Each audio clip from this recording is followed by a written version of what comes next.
Well, happy Wednesday, everybody. Wednesday morning for those of us on the West Coast. And we got a special guest, Bruce Kittle, George's dad. Where are you at? You're not on the West Coast, are you, right now? I am not right now. I am in Santa Fe, New Mexico. So wife and I, Jan, moved out here. It'll be 2 years in August. So we've got a little piece on a little acreage south of town and really, really like it. So it's been great. Yeah, Santa Fe is one of those. I don't want to say it's a hot spot because I feel it's still a little bit under the radar, but it Yeah. seems like just an awesome place, kind of combining a cool town, but with that outdoor activity, right? Yeah, it's right in it's in a little valley between three separate mountain ranges. You got the south end of the Rockies on one side, the Sandy Christie Mountains on the other, and another set kind of toward Albuquerque. So you're just kind of in that little bowl, and it's beautiful. The evening skies are great. High desert. So Santa Fe sits about 7,000 feet. So I really enjoy living at altitude and working out here and doing all those kind of things. So it's very beautiful. And it really, Jan's a photographer and loves the art community and all that kind of stuff. So lots of the arts and all those kind of things here. And it's kind of cool too, because it's really grown into kind of a movie industry. So there's these, you get the direct ties with some of that kind of stuff. So, but it's a very cool town, a lot of good restaurants and all that, and not too big though. So it's kind of the right size for us. Is George able to come out and visit in the off season? Do you do some training out there with him? He hasn't been here since we got it, but he's saying he's going to go out to OTAs, and they've got a couple long weekends built in. That assumes, of course, that Coach Shanahan honors those long weekends, but we'll see about that. But anyway, so he's said the rumor has it that he's coming sometime in early or sometime in May. So we'll see what happens. Well, every year so far, they've cut short the veteran mini camp or the OTAs. They move up the vet mini camp a week, and I'm kind of banking on it this year because we're supposed to go on our honeymoon to Africa. We're going to Tanzania and Zanzibar, and I would be able to squeeze in the vet mini camp if it's on the actual date, but it would be like flying straight from there to Africa. I'd rather have like a day or two to decompress. So I'm counting on Kyle to follow his usual tendencies this year. It's always kind of a guessing game, I feel, with an NFL offseason schedule, right? Yeah, I think that's true. And then I think if the NFL folks visit again for the last 2 weeks, it'll probably get cut short again. So I think that's probably true. So, but who knows? I mean, you never know with Coach. I mean, he likes that balance in there. So getting enough, but not too much. So we'll see what happens. But yeah. Well, hey, and congratulations on the wedding. Oh, we've been kind of following, your Tennessee connection and all that kind of stuff. And that's obviously because George is out there and we've seen you there a few times and all that kind of stuff. So it's really cool that, anyway, I know you're really happy and you seem like it and excited for you. So congratulations. Yeah, no, thanks. I really appreciate it. And it's funny, you talk about that Nashville connection. I know you were out there for a while. George obviously has the farm there, the new field. We could talk about that in a bit. And a lot of Rand Carthon's there now. He's the GM of the Titans, and he brought a bunch of 49ers with him. So it's like this, the Nashville 49ers, Danny Brunskill's out there, Aziz is out there now, right? So it's going to be interesting to watch that team. It's too bad that Tennessee didn't beat Jacksonville in week 17, because that would have put the Titans on the 49ers schedule. The Niners would be going back out to Nashville. Instead, we might be going to London, Bruce. I think, Jacksonville might be hosting the 49ers at Wembley. That'd be cool, I think. Yeah, well, I think that's kind of what everybody in house thinks, but you never know until it gets announced. But that'll be pretty cool. Yeah, it's funny how just a win here or a loss there kind of changes the trajectory of so many things. So, well, speaking of George's training, you're doing some training of your own, and this is some triathlon training. I know that I've given you a few swimming pointers. I think that here you are in that nice Synergy wetsuit. I love it. This is for the St. Anthony's Triathlon in St. Pete, Florida. You're going to be competing at the end of this month, and all of the proceeds, this is really cool, all the proceeds, which include a silent auction, right? Or an auction from involving George after the triathlon on the evening after, are going to go to the Merging Vets and Players nonprofit. So a great opportunity for everybody to give back. They can head on to this page, donorbox.org/Kittles for MVP. The link is in the description. But what a cool, way to do this. I know that you're very involved with MVP, Merging Vets and Players, but to be able to do this through the triathlon, can you just kind of take us through how this is going to work? I think it's based on, every mile, right? You're going to be able to increase the donation count. Yeah. So Well, just on the try, yeah. So I don't know, a few months ago, kind of thought of it and wanted to do that. And we've been looking for a way. We had George's last year, the Cleats for a Cause thing. He did merging vets and players. Yeah, we got him right here. Anyway, so yeah, I got the pair right here that are going to go out. So George will autograph them. And so and it'll go also with that way. Anyway, and it'll also go with an autographed jersey. And then he'll do a little video cameo saying thank you to the folks who get it and all that kind of stuff. So that should be fun. And that'll get posted. I think they're putting it up around the 15th. So it'll overlap with the actual event. So people can start bidding on that. And I think there'll be a 10 to 14 day window. I'm still kind of figuring that out. But everything can be accessed on that link. That's correct. So, and then, St. Anthony's, I'm doing the Olympic distance try. So that's a 0.98 swim in the open water there in the bay. And then what do we got? It's like a 25 something, almost 26-mile bike ride, and then a 6-point something run. So that's the effort. So I've never done one of those. I've been a biker swimmer for a long time. And then it just like I'm 64 and I figure I'm not getting any younger. So if I better get one of these knocked out. So just, I don't know. I just met people that had done them and had been following it. And I listened to a lot of kind of the endurance sports stuff because pay attention to mindset and mindfulness and mental prep and all that kind of stuff. Just thinking about how those things apply to football. And so it just kind of got me. And I thought, well, I'm doing all this other stuff. What's adding the run? Although it turns out adding the run is kind of a thing, at least for me. So, but anyway, so that's kind of it. And then as I was getting closer to it, we were MVP started a fundraiser. They had a Jeep auction and all that kind of stuff. And we were going to do the cleats.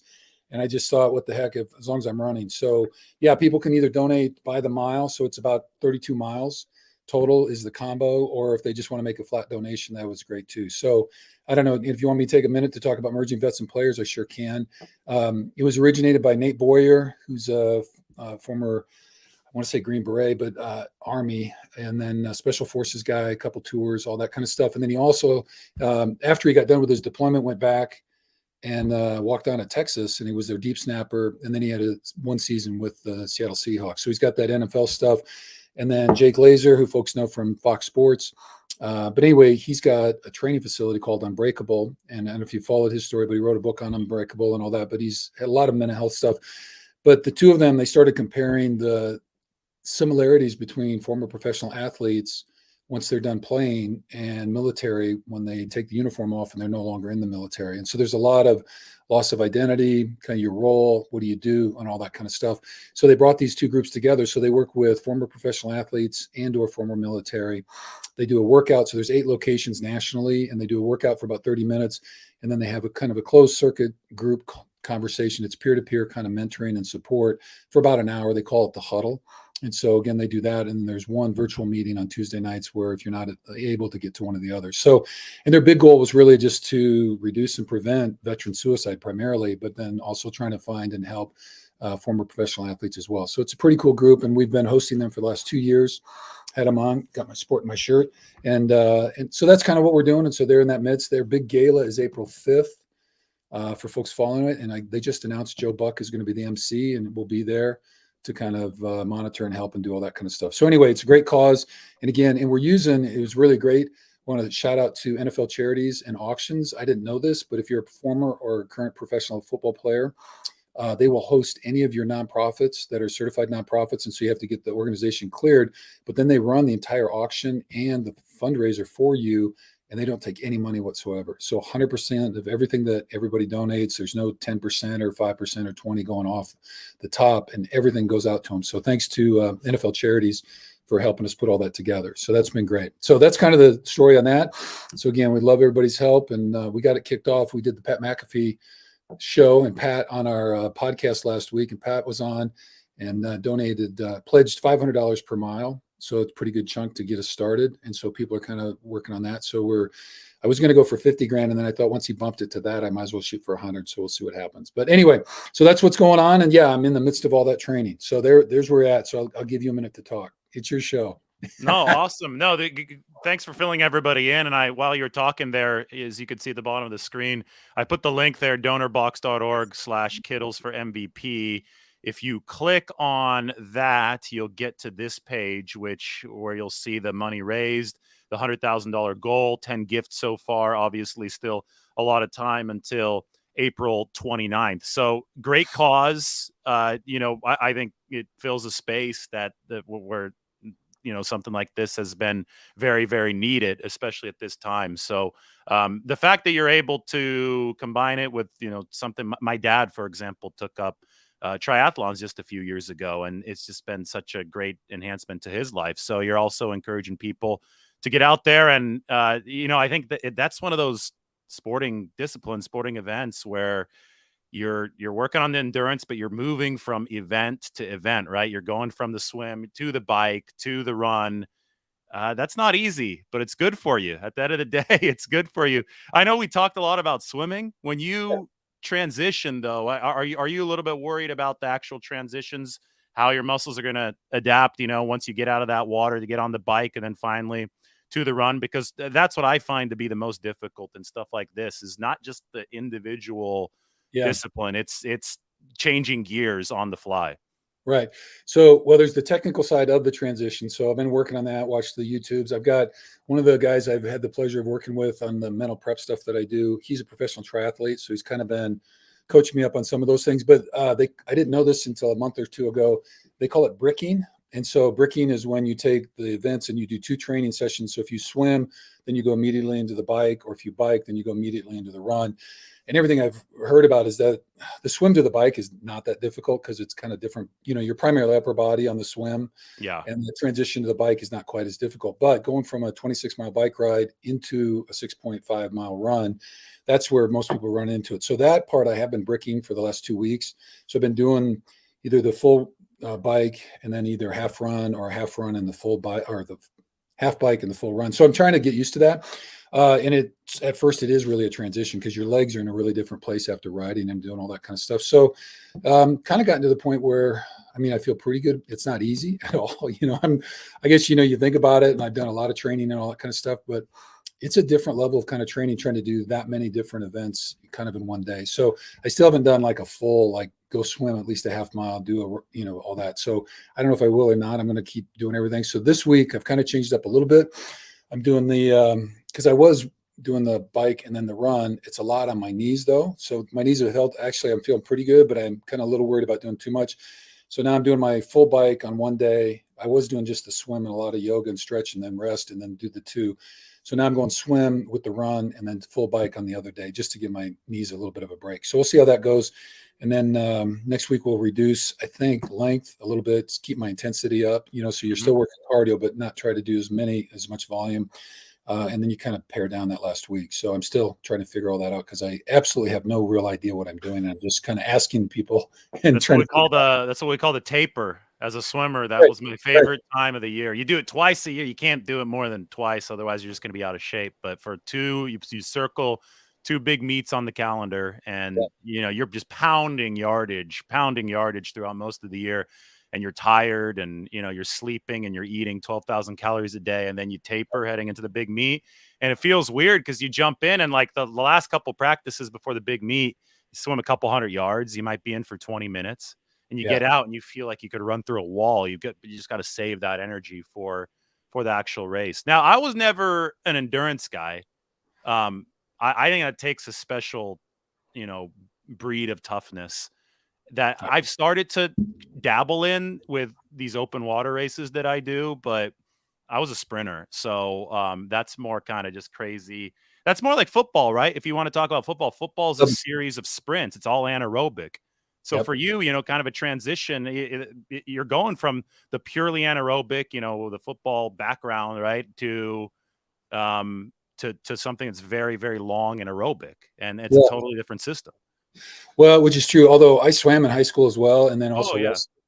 You know what I mean? So I've always been swimming. I obviously haven't wrestled for years because of that, but it's a little bit different too. The 3 2-minute, periods and all that kind of stuff. So it's a little bit more of endurance while you're using it. But Mm. no, you're absolutely right about that. And honestly, regarding the swimming, because I'm in Santa Fe and it's been a lot colder than it normally is. The open water stuff here, that they're just getting the ice off, the lakes. So I haven't been doing much of that. Everything's been in the pool, and I don't know how much I'm going to get in, before that. So it's just a little bit different. I've done the open water when we're out in the Bay Area or that kind of stuff. So I have done some of that, but not a ton. So I don't know how big, there's some differences, obviously with current. and tide and all that kind of thing. So trying to pay attention to that. So, but I'm hopeful that all the training stuff will kind of carry over. And I think the water temperature is going to be high enough where they won't allow the wetsuits. So I've got what they call the swim skin. I don't know if you've been, but you put it over the tri kit and it gives you a little bit of buoyancy, but not very much. But Yeah. it's supposed to be, and I don't know if I've been doing both with just my tri kit swim, and I've worn the swim skin. So I'm kind of trying to get used to that, but it's a little bit different, that whole thing. So anyway, I don't know. We'll see. But again, my kind of thing is fit to finish is kind of my little motto.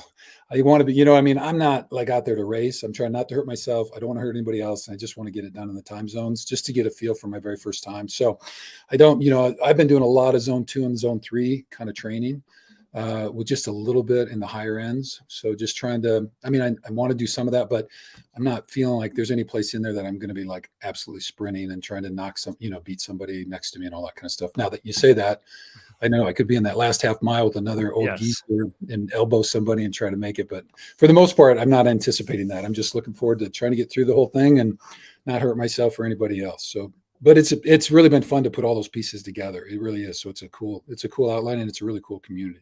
Well, speaking from just some open water race experience, your two most likely points of trying to race somebody are at the very start because you're not tired and you have way too much adrenaline and you actually have to hold back there. You can't, for a race that's going to take an hour plus, you can't go all out in the first 20 seconds. And then obviously at the end, you see the finish line, you start sniffing the glory there at the end of the race. So maybe you get that second win. Well, good luck on that. I can't wait to track you, see how that all goes. Hopefully your taper goes well. Hopefully you get some good sleep here over the course. It's 2 or 3 weeks, April 29th. Yeah. So it's coming up.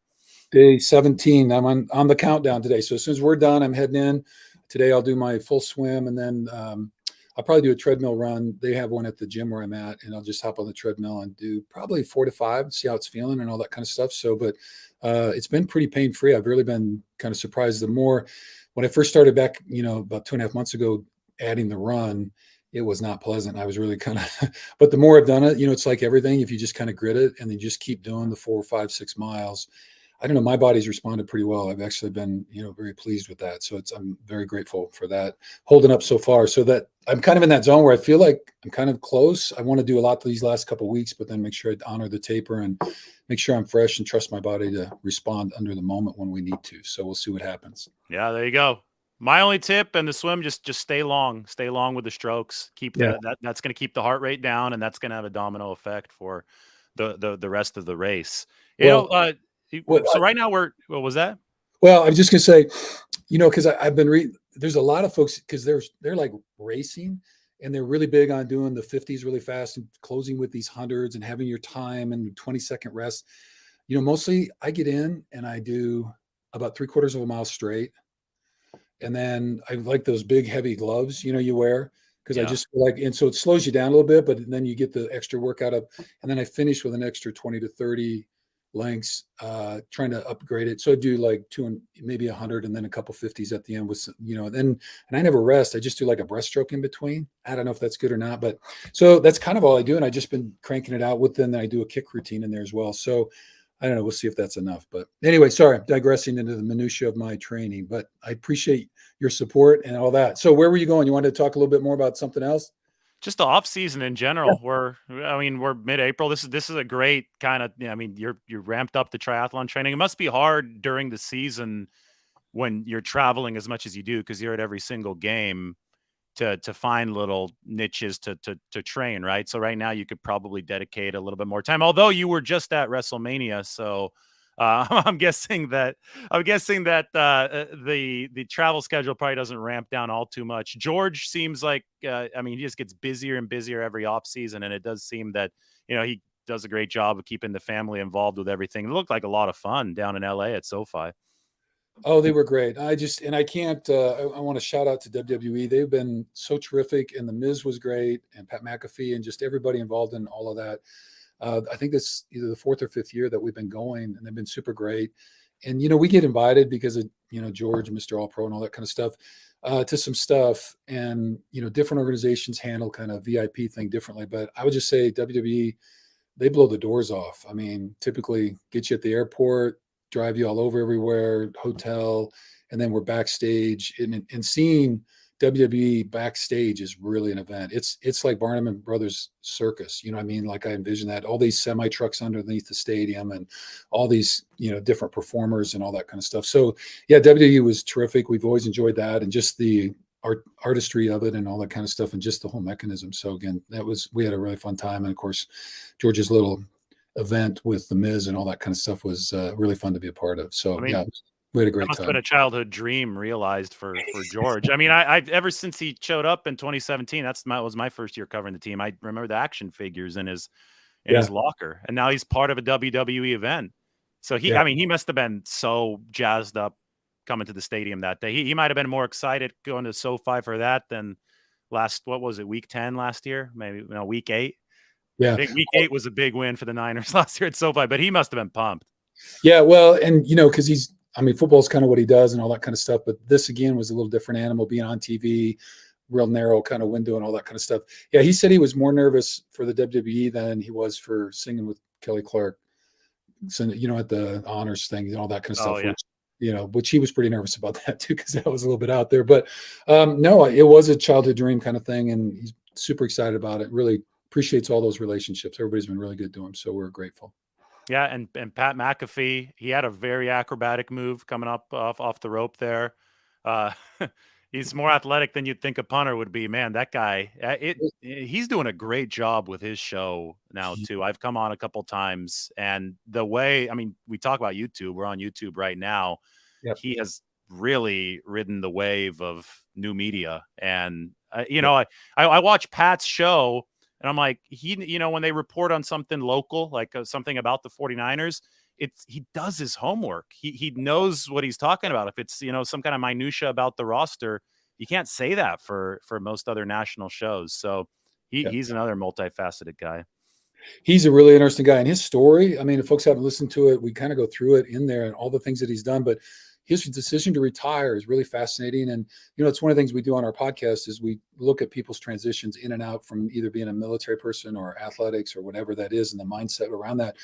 But his transition and then how he bounced, with different organizations and getting his show off the ground and all that. So pretty smart guy around all those kind of things, and really found his little niche, and think he has done a great job with those things. So, yeah. And I mean, the year before, talking about the high fly, he did that same thing. Except he did it as a backflip, and landed it when he wrestled the WWE was in Dallas the year before. So yeah, Pat, really athletic guy, and stays into it. And he does know football and locker rooms and all that kind of stuff. So that was really enjoyable when we talked to him, and he's kind of transitioned that and brought it to the bigger arena. So it's really exciting to see all the things he's doing. While you're on, I have to ask you about George's new setup in outside of Nashville. He's been out here for a little bit now, but the field has opened up. Yep. They got the turf field ready to go. He's been running routes on it. I understand that you helped kind of finish some stuff up. What was that whole process like? Because, I mean, he's got a football field out on a farm. How cool is that? It's super cool. You know what? It's been that process has been like 2 years in the making. And then because we started to try to do it around the COVID year, and then everything was kind of shut down with materials and facilities and all that kind of thing. But he's had that vision for a really long time. And then where we're at, it's a little bit hilly. So there was a lot of kind of dirt moving and that kind of thing. So we had some engineering process and all that, but we found the right organization and people to help us put it all together. And then started kind of the middle of the fall last year. They were moving dirt and putting all the stuff together, installed right after the first of the year. And it's a beautiful facility. It's about 40 plus yards. It's kind of a different shape. And he's got about 2/3, a little more than 2/3 of the width.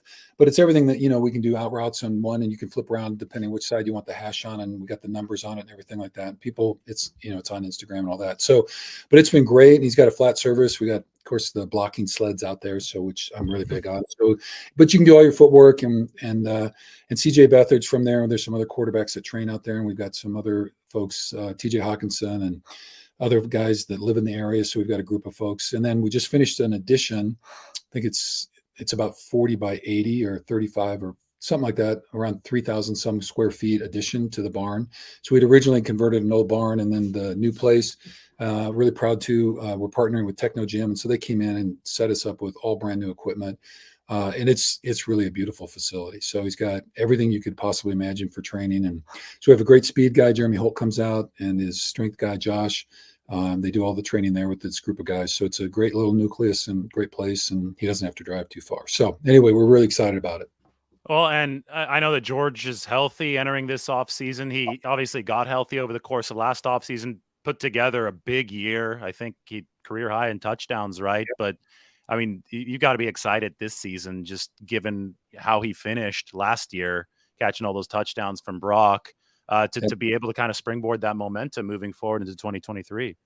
Well, just being healthy, a year ago, and I know fans kind of knew he had some issues and all that kind of stuff, but it was year before was a very difficult year, and he came out and he really had to rest and do a lot of those kind of things. So I would say really he's healthier coming out of this last season than he's been for 3 years, and so that's been really great. So he could take that rest but really come back to his training kind of with intentionality and not trying to do too much or too early, but really there. So I think his health and his body is in a great place. His mind's in a great place. He's really excited about where he's at, working out and all those kind of things. So I'm very excited about all the opportunities, both with the Niners and just the team that they have, and all the things they're going to do probably in the draft. And we'll see how all that comes together. But I know one thing, that George will be mentally and physically ready to roll when that baby gets rolled out again, and we hit it up for next fall. So it's really exciting. I'm looking forward to all the opportunities for us. What'd you think when they picked up Javon Hargrave? I try not to think too much about anything, outside of our little world. So, you know what? The Niners have always played since Shannon's been there. Strong emphasis on having a great D line, and there's no doubt what a benefit that has been. Having great edge rushers and people that can fill the middle and doing all that kind of stuff. And so you just have to kind of trust the leadership there, that they know which pieces need to go where and how we need to fill those gaps. So I trust, Shanahan and Lynch, and that's out of my, wheelhouse. So I can't worry about that. But I trust that D line is going to be, between the defensive staff and the coaches. They've done a great job. I mean, obviously the record that they put together as a defense last year was unbelievable. So anytime an offense can play with that, and you can play some kind of compatible football back and forth between the two of them, which I thought during the season they did a good job of, adding another big, strong force interior to help with the run game and bring pressure in the pass game, I think is a great move. So I'm sure it seems like it should pay benefits right away. Yeah. Well, I mean, and you have a background as an O-line coach, right? So having the block Hargrave, who's got that. I mean, just watching the tape heading up into the NFC Championship game last year, to me, a lot of what he did was, the straw that stirred the drink for Philly, and they led the NFL. I think they had 70 sacks last year, but you combine him with Nick Bosa. What years were you at Oklahoma working with their O-line? Let's see. I was there, 2010, 11, and 12. Okay, so you didn't overlap with Trent. I think we've talked about this before with Trent. Yeah, he like when I came in that spring, that he was done that fall before. So he was just leaving. He was on campus there, but just transitioning out. Yep. However, you were at the 2009 Sun Bowl with George. Yeah. Yes, and that was Stanford, so I was there as well. That was the last game I ever broadcast for the Stanford student radio station, because I was about to graduate. Okay. Trent Williams was there, and I guess high school George Kittle was there. You were there. Yep. It was one of those things that we look back on like 12 years later, and we're like, oh, everybody was in the same spot, but nobody knew each other. Yeah, back then. Yeah, no, we'd been doing that. We'd go to the OU games just because Bob and I played together at Iowa and all that kind of stuff. And yeah, we drove down from Iowa, took a 2-day road trip over that, and attended the game. So yeah, that was a fun one. So we had a great time on that trip. Yeah, it was really good. A lot of overlap. Guys, Richard Sherman was there. Yeah, right? Yeah. Andrew Luck was there, but he had a broken finger, so he didn't play. So very good. Yeah. Well, on the Hargrave thing, I think the one thing about that is, when you add it to Nick Bosa and the other people that we have, but you stretch line, just speaking of that, because putting a guard one-on-one on him as a 3 technique or as an A-gap player, it really stretches things when you can't slide to Nick Bosa and help the tackle with that. So it really does put a lot of pressure on that when you have 2 premier rushers like that. So I think it's going to be a pretty cool and interesting way to see how they use them and what they do with that, because they've done a really good job already. So, but yeah, fate and the universe brings people together in kind of some mysterious ways. No, it's awesome. Before I let you go, we're going to remind viewers who are just joining, because this is obviously a live stream, that the reason that we want everybody to watch the show is so that they also check this out. Bruce is going to be competing in the St. Anthony's Triathlon in St. Pete, Florida at the end of the month. And it's just a great way to raise some money for the Merging Vets and Players Foundation. You could find all the information here at donorbox.org/Kittles for MVP. That link is in the description. And obviously, once this show wraps up here in a few minutes, you can watch the replay. And Bruce talks all about Merging Vets and Players and his triathlon training, which to me is fascinating because I do open water swimming races and my dad does some triathlons, and it is cool to see you embark on that journey. Can't wait to see how you do. One last thing, Bruce, we're speaking about blast from the past. Remember this? We sat down at the Super Bowl a couple years ago. Yep. A couple of years ago. It's a few years ago now. What's the date right now? What year are we in? 2023? Yeah. 2023. Yeah. So that was in early 2020 before the world stopped. Just a couple weeks before the world stopped. But I still remember we sat down like at that, it was a hotel on Miami Beach, and we just chilled for a bit in the midst of a busy week, and we talked about the journey. Just it's such a fascinating conversation. I was only able to write about part of it. I feel like it was like, man, it was just great to sit there and get to know you and Jan and get to know George's story. And one cool thing was the letters that you write George before every single game. And that, as far as I know, is a tradition that continues to this day, right? It still does. Yeah. And kind of going into August every year, I kind of ask him, he said, so he still wants them. So anyway, yeah, we've been still doing it, and it's a thing. So I don't know what else to say about it, but it kind of works. George is in some ways, very superstitious, in other ways not, but there are some traditions that he adheres to strongly. So that is one that we started a long, long time ago. And it's, I guess, a way for us to continue to communicate in ways that you might not otherwise. So it's a gift for everybody, I think. And we'll keep doing it, and as long as it has value and meaning and all those kind of things. So, but yeah, I enjoy doing them, and I'm glad to be able to do it. Well, the reason I bring it up is that you're about to run this triathlon. If George watches this, I think he might share a letter with you before this, get you in the right headspace. There you go. All right, we'll have to shoot that off, see if that happens. I don't know. We'll see. Yeah, bring everything in the right headspace, because I mean, he does. I mean, for football, we talked about this. You do have to enter a headspace that is different than the one that you have when you're walking down the street, right? I mean, this is a violent sport, and you're putting yourself at a little bit of danger if you're not in tune with what needs to happen out on that football field, because everybody else is trying to get into that headspace too. So it's a tricky game of mental management, that's for sure. Yeah, there's no doubt about it. And and it's like, and you were talking a little bit about with the open water swimming that you've done and all that. It's, I mean, obviously a different kind of mindset because you don't have the physicality in the contact end of it.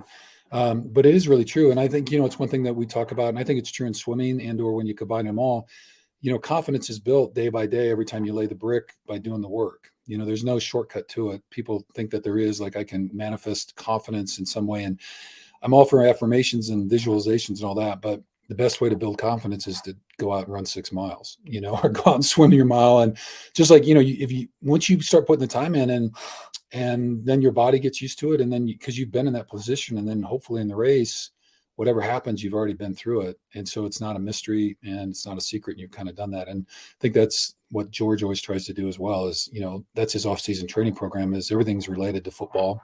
And you want to put yourself in stress situations so that whenever that happens in a game or in practice or training, you've already been there and you can compete at the highest level. So at least that's the effort. So we'll see if old dad can follow through with George's footsteps and see if I can perform at that level at this point in my life. But I'm hopeful, and I feel pretty good about everything. So we'll see what happens on race day. Awesome. Well, fingers crossed for you. I'll be tracking it. Maybe I'll tweet about it if you win. Yeah. Finishing it on time, it'll be a win. So I'm grateful. And if we raise some money, that's also a win. And then I just also want to offer congratulations on the wedding coming up this summer for you. And I know that's an exciting time again. So I appreciate you very much taking the time to have us on the show and to help us with the fundraiser. And David, you've always been a very supportive person in all of this, and really appreciate the way in which you handle kind of journalistic ethics and responsibilities. which is not always the case. And so I think that matters. And so I just want to give you a shout out for that, because I think you're kind of a beacon in that for the most part, and really try to kind of honor all the boundaries and do those kind of things and report in a way that lifts the sport up and its participants. So I appreciate that very much. Thank you. Awesome. Well, no, thank you. That means a lot to me. And it definitely, I mean, we talked about this before. George entered the NFL in 2017. That's when I entered covering the NFL in 2017. So it's been awesome to kind of grow alongside not only George, but that rookie class. I was a rookie that year as well in 2017. It's funny story. The Athletic, which was just a new company then, I had been laid off by ESPN in 2017. They had me in August during training camp, just writing on a per article basis. I didn't have a contract or anything. And, little did I know that they were just kind of scouting me out, seeing what was going to happen. On the day that the 49ers cut their 53-man roster in 2017 is the day that I was offered a contract with Athletic, like a full-time job. So I kind of viewed, my journey as one that ran parallel to that 2017 rookie class. I had to prove myself in training camp, obviously in a different way. So you saying that here, we're going into our 7th season now. 7th year. Yeah. You saying that means a whole lot to me. So I really do appreciate it. Well, good luck, Bruce. Thank you for joining the show. I know you probably have some other commitments here in a few minutes, so I want to give you a few minutes off between now and then. But thanks again, man. Yeah, appreciate it very much, David. Take care and good luck with everything. Thank you. Thanks again. We'll talk soon. Yeah, bye-bye.